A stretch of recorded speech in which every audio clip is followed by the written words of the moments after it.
Charlie, also known as Chicago Charlie. And she's been in for a while. She's a very challenging case. We haven't seen much of her because I've just been building these components with her.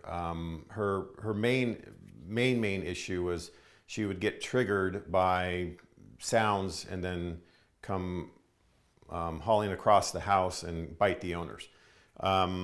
So I'm doing more of a long form content for her, so it's going to be a while before I put that together. But here's what we've done. This is my brain always kind of, I look at what people are doing in the training world, and one thing that kind of popped out was like this yes work, which basically, it's much like clicker. It's a positive marker.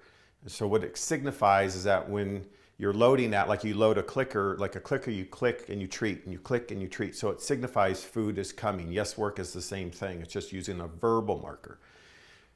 For me, what it signifies to the dog, right, food is coming, it loads the prey drive. And so what we have with Charlie with triggers, which we haven't been able to trigger her on some of the ones that were brought up, but what I laid down as a foundation is place work, obviously, and then yes work, so that she understood that when she hears that word, because her prey drive is extremely high, especially with food, that it would soften any sort of loading that she was possibly going to do, right? And so she's back tied in case she decides she wants to come off and have a conversation with me, so that I can actually interrupt that, send her back to place, and then use that marker word. And so today what we're doing is we tried to trigger her with here's the thing, I'm using these tools that would usually put a dog into flight, like people use as like a punisher, like compressed air, a doggy don't, which is this thing. It sounds like a taser.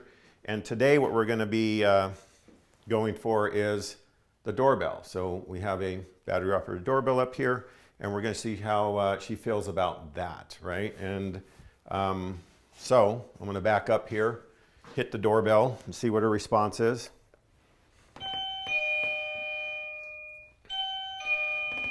So at this point, she's just kind of curious about it, but if I step in, and there's eye contact, yes, and that's the marker, right? And so she missed that one. And I hit the doorbell again. But as you can see, she doesn't really care. Ready? We're having a hard time catching today. There we go. So if the doggy don't, this is a tool that typically will put dogs in the flight. It would put her typically into fight behavior. And I've had this happen years ago with a couple dogs. One of them was a Jack Russell. But right there's the load in place. Kind of caught me off guard. Yes. So especially with her back turned, so this one, yes. Right, so that you can see, especially with her back turned, that's the first time I've actually seen her really get startled. This here is the compressed air, right? Smelling, giving me really strong eye contact, not like I'm gonna come kill you eye contact. It's like, yes, she's waiting for that. So this is kind of the stuff I've been working on with her, and there's been some successes and there's been some failures in certain things, and we had to backtrack and rethink things, and it's been a humbling experience, but we're doing pretty good so far. Right, so you can see after that first one where she kind of triggered and loaded, kind of came at me a little bit, or thought about coming at me. She actually, the back tie caught her a little bit.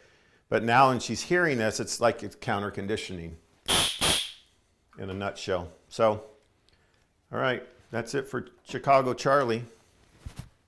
So, good stuff. Uneventful for the most part. That's how we like it.